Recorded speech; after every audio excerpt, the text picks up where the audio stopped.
المحور الأول نشأة المذهب الكوفي، والثاني أهم خصائص النحو الكوفي، الثالث مقارنة بين المنهجين المنهج البصري والمنهج الكوفي.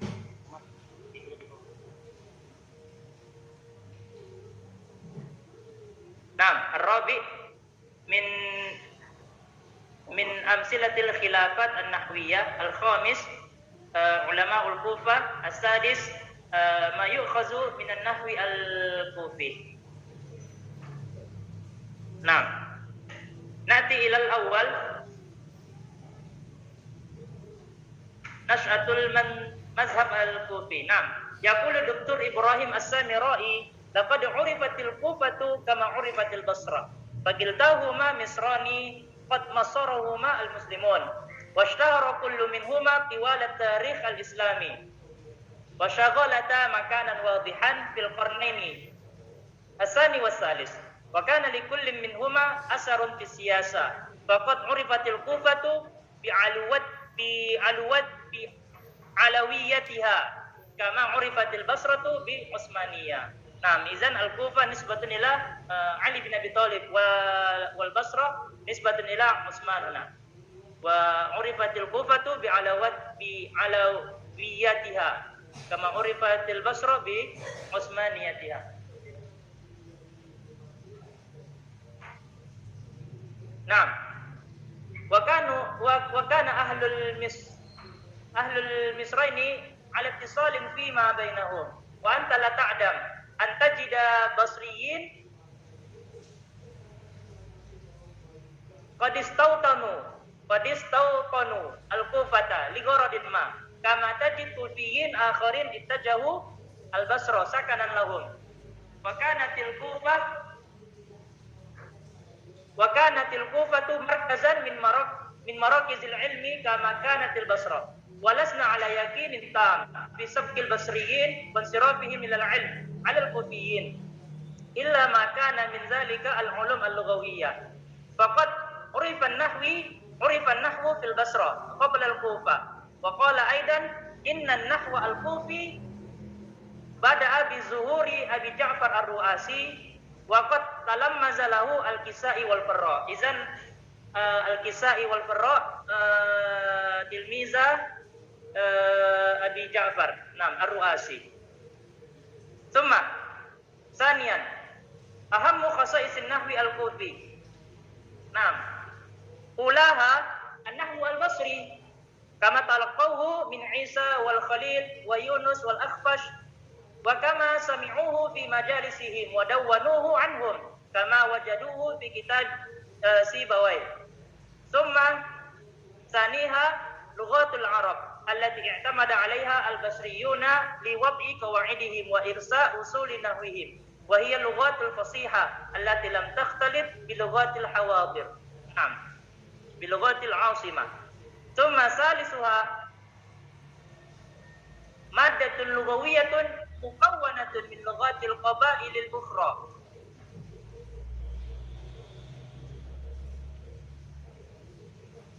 التي كانت تسكن بجوار الكوفة كتميم وأسد ونزر ومن جاور بغداد، وما جمعه الكسائي عند خروجه إلى وادي الحجاز ونجد، ومما لم يكن قد سمع بعضه البصريون. نعم.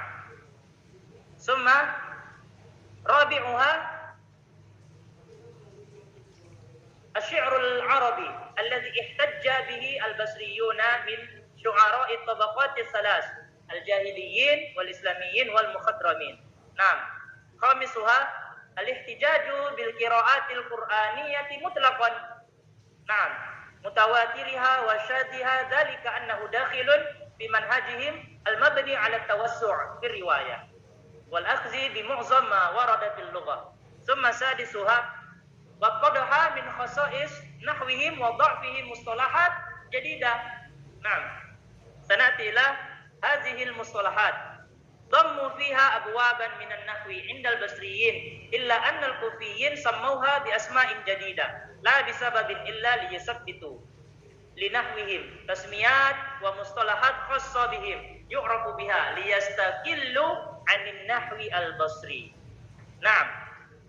Summa na'ti ila muqarana bainal manhajaini al-basri wal kufi. Naam, al-Basra yatamassalu fi qurbil Basra min badiyah Najd. Mungkin al-Arab allazina tasra al-lughatul arabiyyah ala alsinatihim bil fitrah was saliqah duna an yudakhilaha syai'un min lughatil a'ajim. Nah, summa yatamassalu fi in'iqadi majalisil ilmi wal munazara fiha washtimaliha ala al-aswaqil adabiyyah misal suqul mirbat alladzi kana muhakiyan li suqi mukaus bil jahiliyah. Summa yastanidu manhajul basriyina ila istiqra'il lughati min masadiriha wa i'timadihim ala as-sama' wal qiyas wat tashaddud fil qawa'idi tashaddudan ja'alahum yatrahuna asy-syadh wa la ya'uluna 'alaihi bi qalilin aw katsir. Nah, hadza al-Kufa, al-an hadza al-Basra, al-an al-Kufa. Nah, wa manhajul kufiyyin annahum i'tamadu 'ala at-tawassu' fi as-sam' wal qiyas wa ahammu ma yumayyizu ittisa'uha fi riwayat al-ash'ar wa ibarat al-lugha an jami' al-arab badawiyan wa hadira. Summa qabilu kullama ja'a min al-arab wa'taddu bihi wa'taddau bihi waja'aluhu aslan min usulihim allati yarji'una ilaiha wa yakisuna 'alaiha hatta talqafu asy-syawahiz an-nadira wa qabilu ar-riwayat asy-syadzah wa laqad assarat al-madaris an-nahwiyyah اللغة العربية بسبب مسائل النحو والخلاف بينهما. نعم. ويسبب هذا الاختلاف في المسائل النحوية بين المدرستين ألفت كتب جمعت فيها تلك المسائل وأهمها كتاب الإنصاف في مسائل الخلاف لأبي البركات عبد الرحمن الأنباري. نعم. Furuqul mustalahat. Naam. Furuqul mustalahat. Naam. Indal Basra ismul fa'il. Misal, ismul fa'il hadza indal Basra wa indal Kufa al-fi'l ad-da'im. Naam. Al-jar indal Basra wa indal Kufa al-khabdu. Naam. Al-badal indal Basra wa tarjama huna indal Kufa. Naam, hakaza. Al-hal wal qata' lan nafiyatu lil jins التبرئة الصفة النعت التمييز التفسير الشركة عطف النصب التوكيد التشديد. نعم. الأسماء الستة الأسماء المضافة ثم الفعل المبني للمجهول والفعل الذي لم يسمى فاعله وهناك أشياء كثيرة. نعم. ثم نأتي إلى أمثلة خلافية. نعم. Al-awwal ishtiqaqil ism. Naam, ana akhadtu min kitabil insaf qabla qalil. Naam. Hunaka khilafat katsira wa zakartu huna salasa. Naam. Ishtiqaqil ism zahaba al-kufiyuna ila anna al-isma mushtaqun min al-wasf. الذي بمعناه العلامة الوسم بمعنى العلامة وذهب البصريون إلى أنه الاسم مشتق من السمو وهو العلو. ثم الثاني إعراب المثنى والجمع. نعم. ذهب الكوفيون إلى أن الألف والواو والياء في التثنية والجمع بمنزلة الفتحة والضمة والكسرة في أنها إعراب. نعم. وذهب البصريون إلى ila anna al-alif wal waw wal ya huna huruf i'rab. Naam. Wallahu a'lam. Allazi fahimtu sabiqan min darsil ustad Prof Hidayat. Naam. Atta bi misal misal zahabal muslimuna. Naam. Indal Kufah i'rabuhu misal al-muslimun fa'ilun marfu'un wa alamatu raf'ihi al-waw hakaza. Naam. Wa indal Basrah naqul fa'ilun marfu'un wa alamatu raf'ihi al-waw niyabatan anid dhamma li'annahu jama' muzakkar salim. Naam. Allah ta'ala hadza allazi fahimtu min hadhihi an-nuqtah.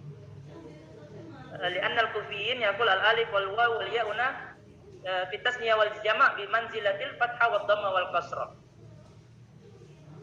Amma al-Bisriyun la al-alif wal waw wal ya hiya huruf.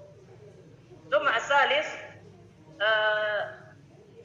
hal yajuzu jam'ul alam al-muannas bit-ta' jam' al-muzakkar salim? Na'am.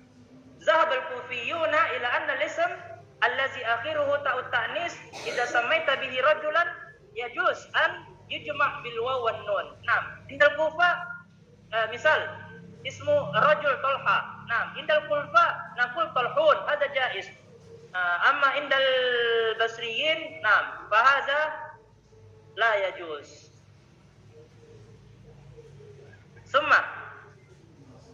Thumma na'ti ila ulama al-Kufa. Nah, hunaka tabaqat katsira.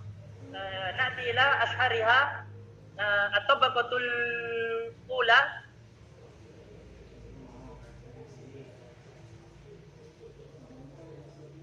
ar-ru'asi atau ar-ruwasi. Nah, huwa Abu Ja'far Muhammad ibn al-Hasan maula Muhammad bin Ka'ab. Lukiba bir-ru'asi li kibari ra'sihi. Nasha'a bil Kufa wa warada al-Basrata fa akhadha an Abi Amr bin al-Alla wa ghairihi min ulama'i at-tabaqah as-saniyah al-Basriyah. Thumma qafala ila al-Kufa. Naam, 'ada ila al-Kufa washtaghala fiha bin nahwi ma'a 'ammihi Mu'az wa ghairihi. Fatakawwanat at-tabaqatul ula al-Kufiyyah wa kana imaman bin nahwi bari'an fil lughah. Thumma indana aidan fi at-tabaqatil ula Mu'az al-Harra. Nah, huwa Abu Muslim wa huwa ammu ru'asi aqama bil Kufa washtaghala ma'a bani akhihi bin nahwi ghairu anna ulu'ahu bil abniyah ghalaba alayhi. Hatta addahu al-mu'arrikhuna wadi' as-sarfi. Thumma a'lam at-tabaqat as-saniyah al-Kisai. Nah, wa huwa Abu al-Hasan Ali bin Hamzah maula Bani Asad Farisiyul asal wa qama min fawrihi wa tafiqa yata'allamu an-nahwa fa akhadha an Mu'az al-Harra ma 'indahu thumma tawajjaha tilqa al-Basra fatalaqa an Isa wa Abi Amr bin al-Alla wa Yunus bin Habib lahu musannafat katsirah. Thumma a'lam tabaqati salisa al-Farra huwa Abu Zakaria Yahya bin Ziyad maula Bani Asad wulida bil Kufa min aslin Farisi wa talaqa 'anil Kisai wa ghairihi wa tabahhara fi 'ulumin mutanawwi'ah fa kana fazzan fi ma'rifati ayyamil Arab wa akhbariha wa ash'ariha wa tibbi wal falsafah wan nujum. Summa akhiran ma yu'khazu minal mazhabil kufi fi ta'limil lughatil arabiyyah. Naam. Allazi fahimtu al-awwal ada tashil ta'limil lughatil arabiyyah. Naam. Iza arafal al-mudarris al-manhaj al-kufi wal-basri. Naam. hadza yusahiluhu fi ta'lim al-lughatil arabiyyah bihais maza yuqaddimu al-mudarrisu bi ta'limil manhajil kufi. Nah, kama qala al-ustad Prof Hidayat annahu ashal sabiqan. Nah, mizan yuqaddim al-mudarrisu bi ta'limil manhajil kufi 'ala al-manhajil basri. Nah, summa ba'da zalika yubayyinul mudarris muqaranatal manhaj al-basri wal manhaj al-kufi. Nah, ba'da zalika yubayyin hadza 'indal ba'da tashil hadza yubayyin hadza 'indal basri masalan wa hadza 'indal kufi. Summa as-salis yutarjimul mudarris ala hasabil ikhtilafat. Naam. Al-ikhtilafat aidan tuaddi ila ikhtilaf at-tarjamah aidan. Ana qara'tu ams hunaka al-khilaf. Naam. Hunaka al-khilaf huna fi hazil ayah bain al-basriyin wal kufiyyin. Naam. Al-wawuna nam fi qoulihi ta'ala hatta idza ja'uha wa futihat abwabuha. Naam, al-wawuna kita sambung di sini. Al-wawuna hal hiya aslun aw zaidah. Naam. Indal Basrah wa huna asl, amma indal Kufah hadza zaidah. Naam. Idzan kaifa tarjamatu indal Basrah? Naam. Apabila penduduk surga itu datang ke surga dan dibukalah pintu-pintu tadi. Naam. Amma indal Basrah huna wa futihat abwabuha bitakwil. Indal Basrah di sini ada pentakwilannya. Ja'u bi fazu wa na'imu. Jadi ayatnya ditakwil oleh ulama al-Basrah. Hatta idza ja'uha wa futihat abwabuha fazu wa na'imu. Jadi apabila mereka penduduk surga ini telah datang ke surga, maka dibuka dan dibukakanlah pintu-pintu itu, maka mereka mendapat kenikmatan. Maka diartikan di sini wawunya. Nah, amma indal kufiyyin hadza zaidah. La yutarjam duna ta'wil. Idzan hatta idza ja'uha wa futihat abwabuha. Hakaza. Maka apabila mereka datang, penduduk surga itu datang ke surga, dibukakanlah pintu surga.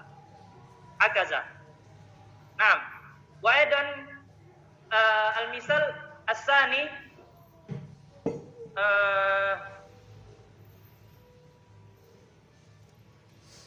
misal huna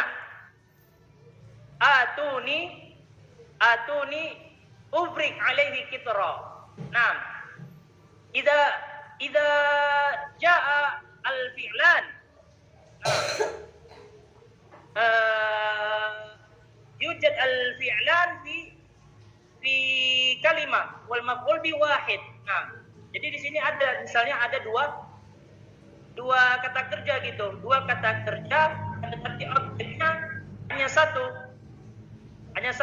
Kitro di sini. Di sini objeknya ada satu, akan tetapi kata kerjanya ada dua. Nah, maka objeknya ini untuk fa'il yang mana, untuk fi'il yang mana, untuk kata kerja yang mana? Fahadtsal khilafun. Nah, maka terjadilah khilaf. Indal Basrah, kata kerja objeknya kembali ke ya'ud ila al-aqrab. Itu yang kedua, dia kembali yang lebih dekat, yaitu ubrik. Amma indal Kufah haza al-maf'ul ya'ti ya'ud ila al-fi'il al-awwal. Itu kembali ke fi'il yang pertamanya. Maka terjemahan dalam ulama Basrah, berikanlah kepada berikanlah kepadaku tembaga itu. Tidak, ini Kufah ya Kufah. Berikanlah tembaga itu langsung. Berikanlah kepadaku tembaga. Agar aku tuangkan ke atasnya. Amma indal Basrah, berikanlah kepadaku, aku akan tuangkan tembaga itu ke atasnya. Naam. Hadza al-khilaf fi tarjamah indal Basrah wal Kufah. Naam. Hadza ma tayassara li i'radul ardul maqalah. Naam, wa samihuli ala kulli tafsir. Naam, barakallahu fikum wa jazakumullahu khairan. Alhamdulillah nahmadu wa nasta'inu wa nastaghfiruh wa na'udzu billahi min shururi anfusina may yahdihillahu fala mudilla lahu wa may yudlil fala hadiyalah. Alhamdulillah pada sore hari ini kita masih diberi kesehatan untuk menghadiri perkuliahan pada sore hari ini. Langsung saja untuk pembahasan pada sore hari ini kita terkait Al-Manhaj Al-Baghdadi, aliran Nahu Baghdad. Jadi terkait pada pembahasan kali ini ada 4 poin yang akan kita bahas, yakni asal muasal aliran ilmu Nahu Baghdad itu sendiri. Yang kedua adalah perkembangan aliran ilmu Nahu Baghdad. Yang ketiga tokoh-tokoh aliran ilmu Nahu Baghdad, dan yang terakhir adalah karakteristik aliran ilmu Nahu Baghdad. Mungkin yang pertama ialah asal muasal aliran ilmu Nahu Baghdad. Bagaimana yang kita pelajari di yang disampaikan oleh Saudara Andri tadi dan pemateri pemakalah pada minggu sebelumnya, bahwasannya terdapat 2 aliran ilmu Nahu yang sudah kita pelajari sebelumnya, yakni aliran Nahu Basrah dan aliran Nahu Kufah. Nah, kemudian muncullah aliran ilmu Nahu Baghdad ini, yang mana dikarenakan para intelektual dari penganut Basrah dan Kufah ini berpindah ke suatu kota baru yang telah berdiri terlebih dahulu, yaitu kota Baghdad. Sehingga dengan perpindahannya para intelektual dari Basrah dan Kufah itu sendiri semakin meramaikan kota Baghdad itu sendiri, khususnya di aspek intelektualan, dikarenakan masyarakat Baghdad juga sebelumnya telah mempelajari dan mendalami kedua aliran ilmu Nahu itu sendiri, yaitu aliran ilmu Nahu Basrah dan aliran ilmu Nahu Kufah. Sehingga banyak ide dan inovasi baru pada aliran ilmu Nahu Baghdad ini sendiri. Kemudian perkembangan Nahu di Baghdad, perkembangan aliran Nahu ilmu Baghdad. Perkembangan Nahu di Baghdad merupakan tahap pada abad ketiga dan awal abad keempat dengan metode khusus dan membedakan metode dengan mazhab Nahu lainnya. Sebenarnya metode aliran ilmu Nahu Baghdad ini bukanlah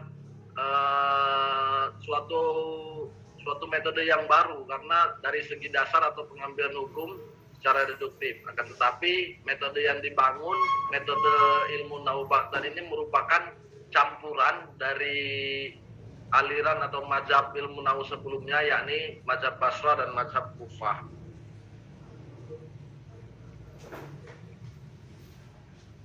Jadi banyak juga tokoh-tokoh yang mempengaruhi kemunculan ilmu Nahu Baghdad ini ada. Jadi dalam tokoh-tokoh yang menganut ilmu aliran ilmu Nahu Baghdad ini, mereka terbagi menjadi 2. Ada yang lebih condong kepada mazhab Basrah, ada juga yang sebaliknya, mereka lebih condong kepada mazhab ilmu Nahu Kufah. Generasi pertama Baghdadi ini memiliki kecenderungan yang mereka lebih condong kepada aliran Nahu Kufi dibandingkan aliran Nahu Basrah. Selanjutnya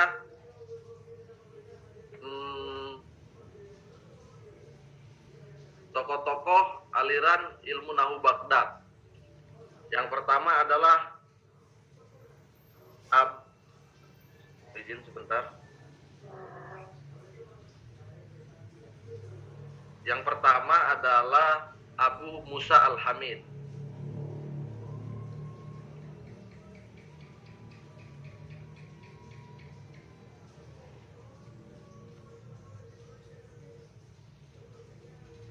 Abu Musa Al-Hamid merupakan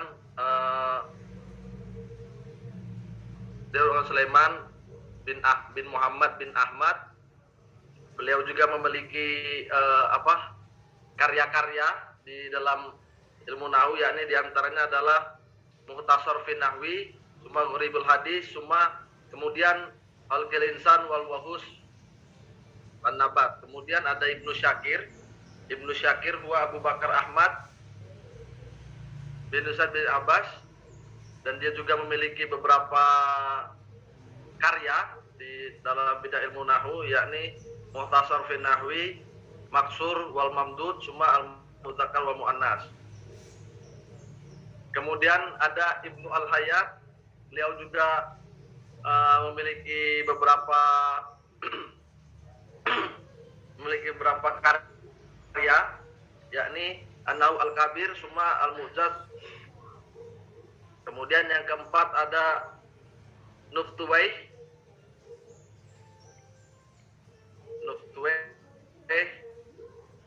Beliau lahir pada tahun 240 Hijriah dan meninggal pada 12 Safar tahun 323 Hijriah. Di antara karya-karya dari Nuftuwai ini sendiri ialah At-Tarikh, Al-Ikhtisarat, Gharibul Quran. Kemudian ada Ibnu Al-Anbari. Beliau lahir pada tanggal 11 Rajab tahun 271 Hijriah dan meninggal sebelum beliau di umur 50. Karya-karya beliau karya-karya beliau yakni Al-Maksur wal Mamdud, summa Al-Qab wa Gharibul Hadis. Kemudian ada Al-Ahfasi Al-Asghar.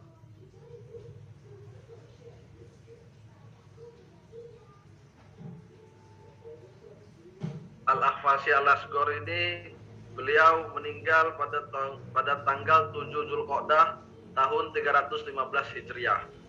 Jadi keenam ini merupakan salah enam ya, mungkin masih banyak lagi mungkin yang sebenarnya tokoh-tokoh aliran ilmu Nahu Baghdad yang belum saya deteksi, tetapi yang keenam ini merupakan tokoh-tokoh dari aliran ilmu Nahu Baghdad sendiri. Selanjutnya karakteristik aliran ilmu Nahu Baghdad ini ada Al-Qiyas, As-Sima, Al-Intihabu minal Mazhabain, cuma Al-Hijaz bil Hadis. Seperti yang saya sampaikan sebelumnya bahwasannya aliran ilmu Nahu Baghdad ini kan merupakan bisa dikatakan percampuran dari dua aliran ilmu Nahu sebelumnya, yakni Basrah dan Kufah. Sehingga Al-Qiyas itu yang mempelajari bahasa Arab dengan membentuk kias analogi atau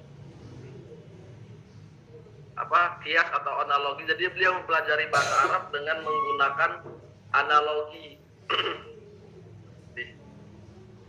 Jadi mereka mengikuti pola yang telah ada dalam belajar ilmu Nahu bahasa Arab itu sendiri. Sedangkan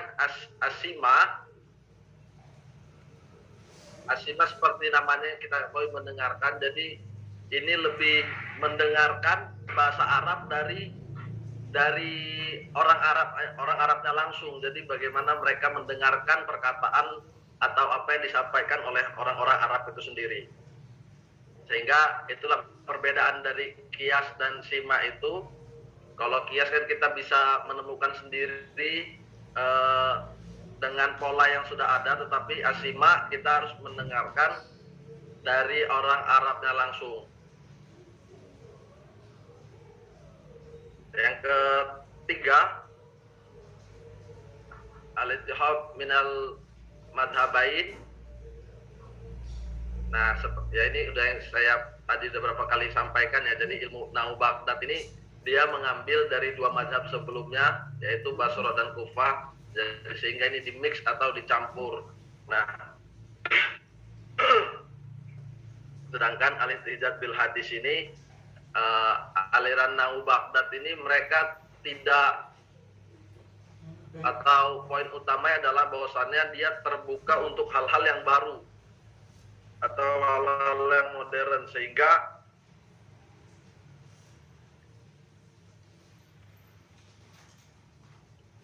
dia tidak terlalu tidak tertutup dengan suatu hal yang baru atau modern. Bahkan mereka aliran Nahu Baghdad ini sendiri membutuhkan suatu hal yang baru dalam untuk ilmu Nahu Baghdad ini sendiri. Mungkin itu saja yang bisa saya sampaikan. Kalau ada kurang dan kesalahannya saya mohon maaf, karena sejujurnya ini juga saya agak buru-buru sebenarnya buat makalahnya ini dan mempersiapkan PowerPoint-nya karena keterbatasan satu dan lain hal, sehingga saya mohon maaf. Nanti mungkin kita bisa berdiskusi, tapi pada gambaran secara luasnya bahwasannya aliran ilmu Nahu Baghdad ini merupakan mix, campuran dari aliran dua ilmu Nahu sebelumnya, yakni Basrah dan Kufah. Itu saja dari saya. Mohon maaf. Wassalamualaikum warahmatullahi wabarakatuh. Terutama ilmu bahasa Arab dari ajaran Islam itu sendiri. Ajaran Islam itu sumber utamanya adalah Al-Quran dan Al-Hadis. Keduanya berbahasa Arab, keduanya menggunakan standar Lughatu Quraisy, bahasa Quraisy. Dan ketika Islam berkembang keluar Jazirah Arabia, mereka itu kan orang asing seperti kita, tidak biasa berbicara dalam bahasa Arab atau menggunakan bahasa Arab. Kemudian muncullah lahan atau kesalahan berbahasa yang kemudian itu menjadi pemicu atau menjadi faktor pendorong lahirnya ilmu nahwu. Walaupun ada yang mensinyalir bahwa lahan di masa Nabi juga sudah terjadi, tapi relatif bisa dikendalikan karena ada ketokohan Nabi, ada para sahabat senior. Ketika nanti betul-betul Islam itu bercampur dengan budaya asing, dengan masyarakat di luar Jazirah Arabia, dan mereka itu umumnya masuk Islam juga menghendaki atau menginginkan bisa menguasai bahasa sumber atau bisa mengakses Al-Quran dan Sunnah, maka mau tidak mau mereka harus belajar bahasa Arab. Nah, ketika belajar bahasa Arab, mau tidak mau juga harus ada yang dipelajari, bukan sekedar atau tidak seperti orang belajar bahasa pertama. Kita belajar bahasa pertama itu nggak pernah pakai buku, nggak pernah pakai apa, pokoknya tahu-tahu ngerti aja bahasa daerah kita ya, bahasa Jawa, bahasa Sunda, bahasa Madura, bahasa Batak dan lain sebagainya, atau bahasa ibu lah. Oke, Islam berkembang tentu dipengaruhi oleh faktor politik, karena kekuasaan Islam itu bisa meluas keluar Jazirah Arabia tentu karena ada kekuatan. Kekuatan itu bisa banyak, ada kekuatan militer, ada kekuatan politik, ada kekuatan agama, ada kekuatan ekonomi dan lain sebagainya. Tapi yang mendorong umat Islam itu bisa menyebarkan Islam adalah perintah untuk berdakwah itu sendiri di satu segi, dan perintah untuk mempedulikan orang lain di segi yang lain. Mempedulikan di sini maksudnya adalah bangsa di luar Arabia yang belum Islam itu umumnya tertindas, umumnya dikuasai oleh raja-raja yang dolim, sehingga Islam memiliki keberpihakan. Islam kemudian memberanikan diri pasukannya ya berperang melawan mereka ya, dengan motif utamanya adalah menyebarluaskan agama Islam. Bersamaan dengan itu, umat Islam terutama para tokoh dan pimpinannya juga menyebarkan Al-Quran yang sudah digandakan di masa Khalifah Utsman ya, sudah di apa kalau bahasa sekarang di copy lah gitu ya, tapi belum ada alatnya waktu disalin ya, disalin kemudian ada berapa 6 mushaf ya waktu itu ya, disebarkan ke beberapa daerah, ada yang ke Mekah, ada yang ke Syam, ada yang ke Mesir, ada yang ke Irak mungkin ya, ada yang ke mana lagi gitu ya, daerah sekeliling itu. Nah, bersamaan dengan itu karena terbatasnya sumber ya, terbatasnya fasilitas, saat itu Quran kan Al-Qur'anu ghairu mangkut wala musyakkal ya, tanpa bidun syakal wa biduni nuqtah ya, tanpa syakal, tanpa titik. Jadi hurufnya huruf balok tanpa titik, tanpa syakal. Itu sebuah kesulitan tersendiri.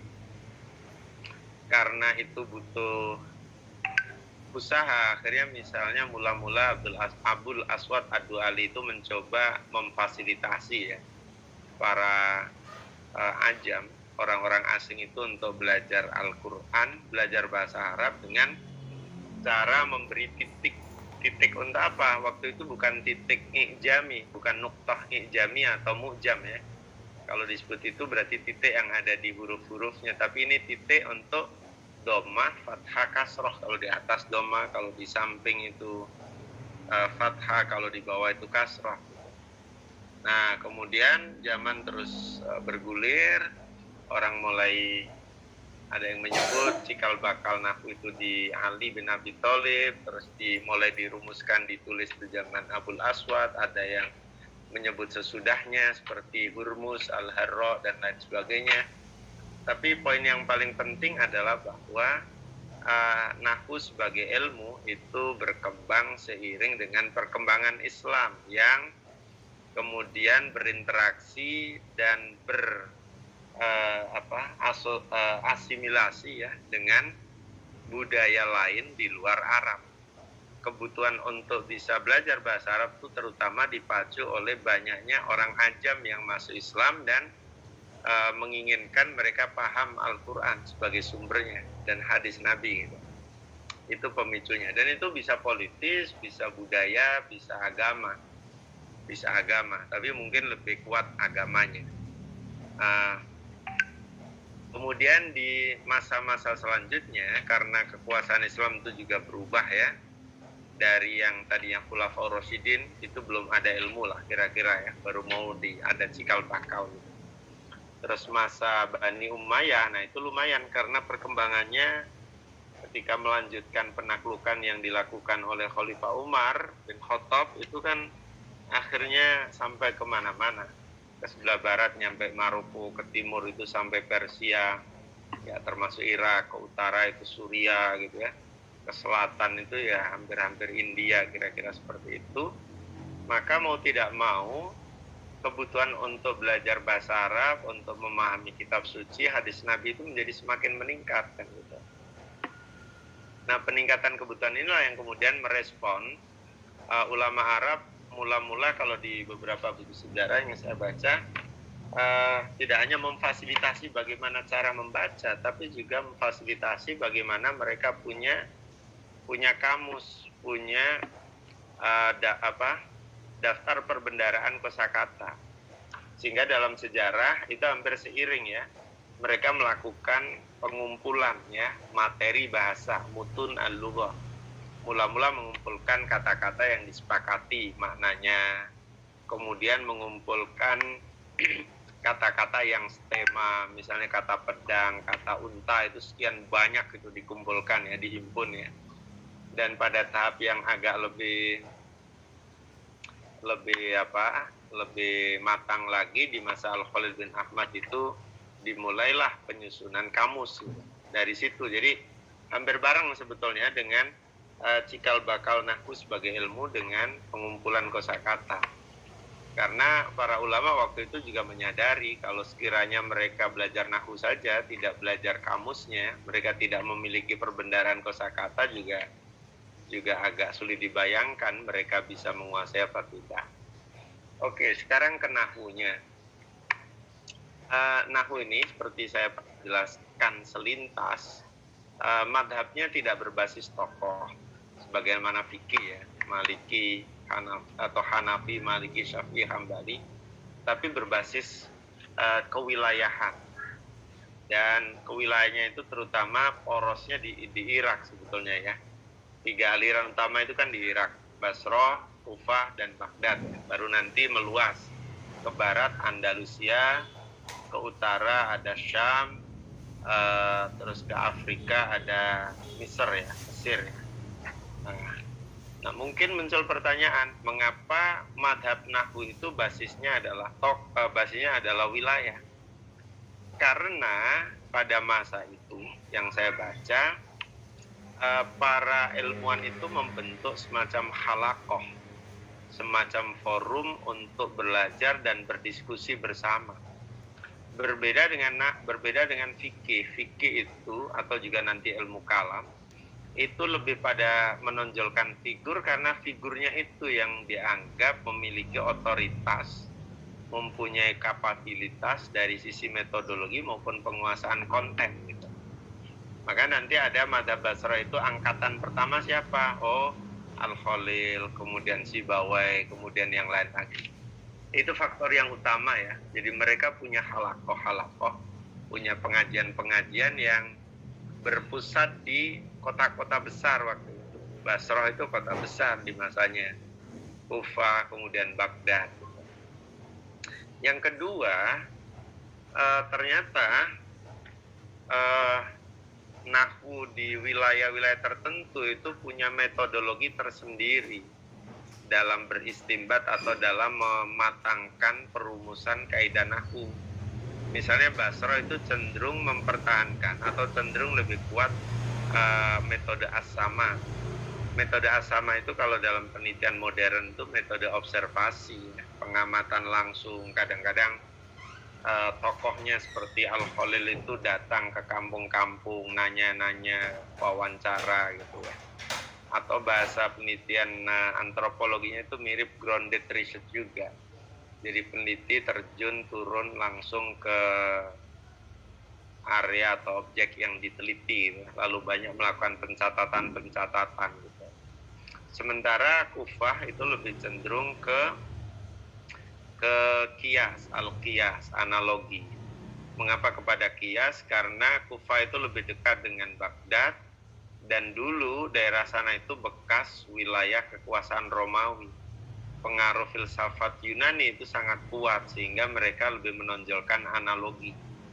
Kalau sama atau sima, tapi lebih pas sama ya. As-sama itu mengandalkan periwayatan, transmisi keilmuan, sementara qiyas itu lebih mengedepankan penalaran logis, lebih mengedepankan namanya analogi itu kan persamaan. Persamaan itu berarti harus melihat adanya hal yang sama, ada sebab yang sama atau ilat yang sama, ada hukum asal, ada hukum cabang, kemudian ada cabang, kemudian ada yang menjadi hukumnya, ada yang diserupakan gitu kira-kira ya.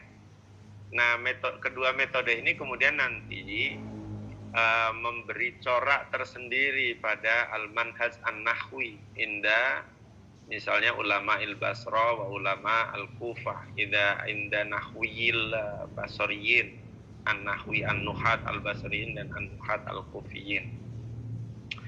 Oke, jadi nahwu tidak serta-merta matang jadi ilmu, tapi kayaknya semacam dikais atau dipungut sedikit gitu ya.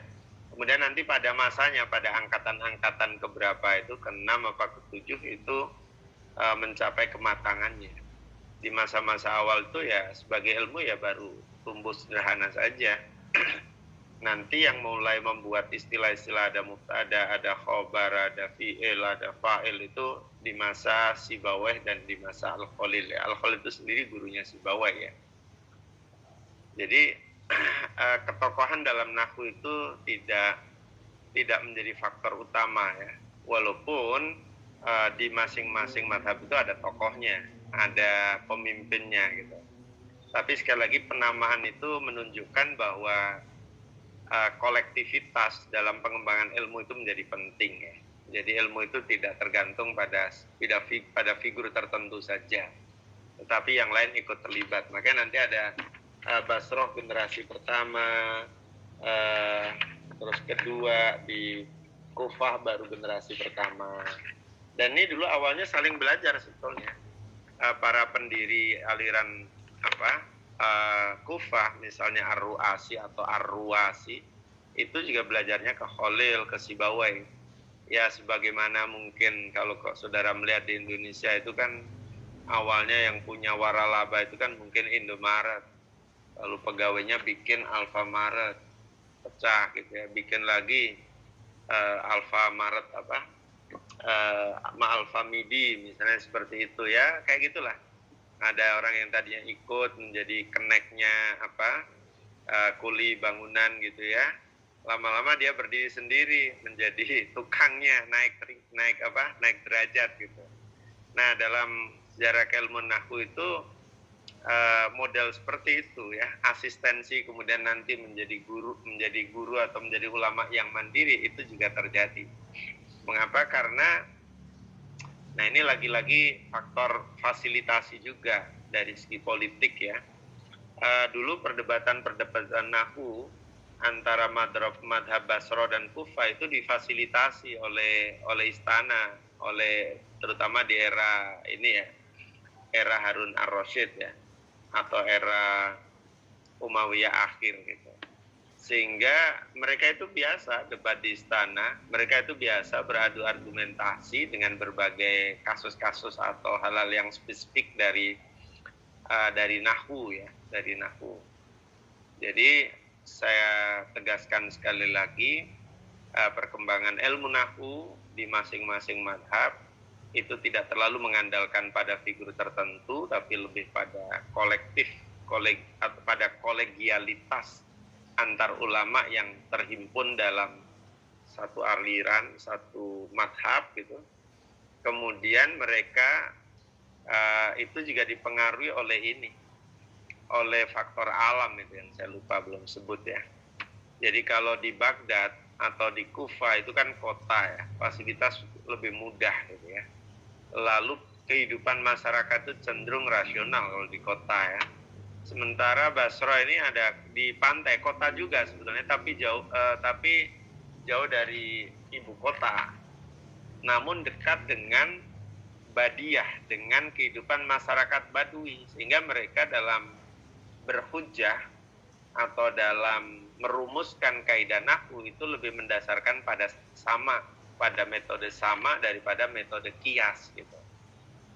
Nah, nanti aliran Baghdad itu datang mencoba untuk melakukan konvergensi. Konvergensi itu artinya berusaha untuk melakukan al-jam' wa taufiq ya, memadukan dan berusaha untuk mensinergikan ya dari dua pendapat yang dalam tanda petik agak berlawanan ya, atau kontroversi ya. Misalnya kalau menurut aliran Basra, aslul istiqaq itu masdar, akar kata dalam bahasa Arab itu masdar. Sementara menurut aliran Kufah, aslul istiqaq wal madi, bil madi itu asal istiqaq. Lalu aliran Baghdad tidak menyebut madi atau masdar, tetapi tiga huruf yang selalu muncul dalam setiap derivasi. Jadi kalau ada kata ghafaro, di situ ada istaghfaro, ada mustaghfir, ada ghafur, ada apalagi maghfirah. Nah, huruf apa yang selalu muncul? Ya ghin, fa, ro. Nah, itulah aslul istiqaq.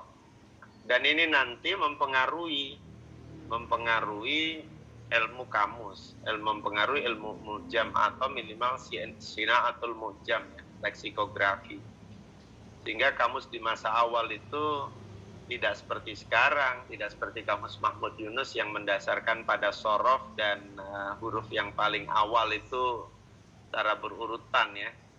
Tapi dulu berdasarkan sistem taklid. Kalau di masa Khalil, taklid itu pembalikan. Jadi kalau saudara mencari alhamdu itu bukan di haknya, tapi di dalnya kemudian diputer ke depan. Oh, dal itu yang pertama misalnya amada misalnya ya, terus baru nanti ba muda. Nah, ketemulah di ha muda gitu. Jadi nyarinya itu muter gitu, walaupun bukunya Al-Khalil itu Mu'jam Al-Ain itu setelah ditahqiq sekarang disesuaikan dengan perkembangan yang ada di masa sekarang, yaitu berdasarkan sorof dan bersifat alfabetis. Berdasarkan sorof itu artinya kalau saudara mencari kata mu'allim itu ya bukan di mim tapi di ain lam, kemudian turun ya alima yang lamu, kemudian sampai ke alama terus mu'allim, misalnya kayak gitu. Jadi apa tadi? Posisi atau letak geografis sebuah madhab itu juga menentukan juga manhaj atau metode yang digunakan. Metode yang digunakan, nah Baghdad tampil berada di tengah memang dari sisi lokasi geografisnya. Baghdad itu agak di tengah. Kalau Basrah itu agak di ujung, di dekat pantai, tapi juga dekat dengan dekat dengan masyarakat, kehidupan masyarakat Badui ya. Kampung atau kota tapi tidak seramai di Baghdad dan di Kufah. Kufah itu ramai karena dulu menjadi pusat kekuasaannya Ali bin Abi Thalib ketika hijrah ya, pindah dari Madinah ke Kufah, kemudian nanti meninggalnya di Najaf Asy-Syarif gitu. Nah itu mempunyai magnet tersendiri bagi orang-orang yang ingin ya tinggal dekat dengan dengan Ali dan ingin belajar dari beliau gitu ya. Hingga konon Nahjul Balaghah itu yang sekarang dikumpulkan dan itu merupakan ucapan-ucapan Ali itu juga tidak luput dari majelis atau tempat di mana dulu Ali buka pengajian, kira-kira seperti itu.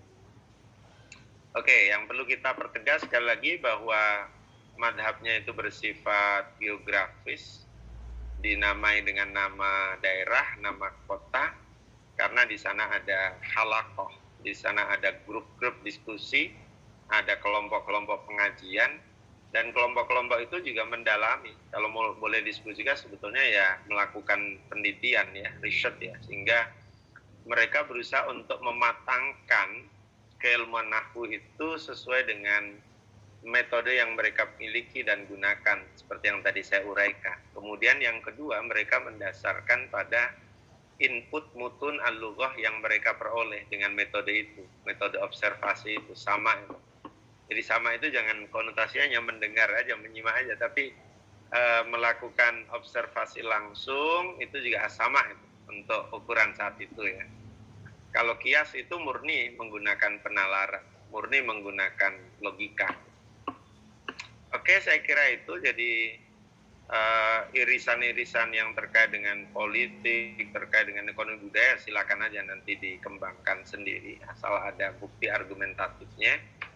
Yang jelas ilmu-ilmu bahasa Arab ini di masa-masa awal berkembangnya itu dipengaruhi oleh faktor agama, faktor politik, ekonomi, budaya, faktor kedaerahan, dan juga faktor ini tadi yang saya sebut ya, banyaknya masyarakat asing yang masuk Islam dan memerlukan kemampuan atau kapabilitas dalam mengakses sumber ajaran Islam, sehingga kemudian nahwu dikembangkan sebagai sebuah ilmu.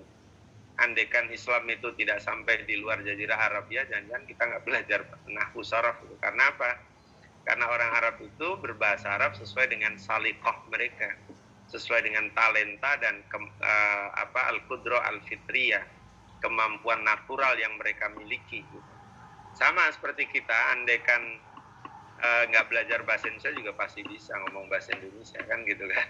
Walaupun kalau nanti disuruh nulis, disuruh merumuskan sesuai dengan bahasa yang baku dan benar belum tentu benar, tapi secara lisan pasti bisa. Karena lisan kepentingannya pragmatis dan yang penting isinya bisa ditangkap walaupun salah-salah dikit gitu. Saya kira begitu. Oke, naktafi bihadzal qadar wa syukran lakum jami'an ala husni musyarakatikum ma'ana fi hadhil muhadarah. Nas'alullah azza wa jalla at-taufiq was-sadad wa ila al-liqa fil usbil qadim. Wa akhiru da'wana anil hamdulillahi rabbil alamin. Wassalamualaikum warahmatullahi wabarakatuh.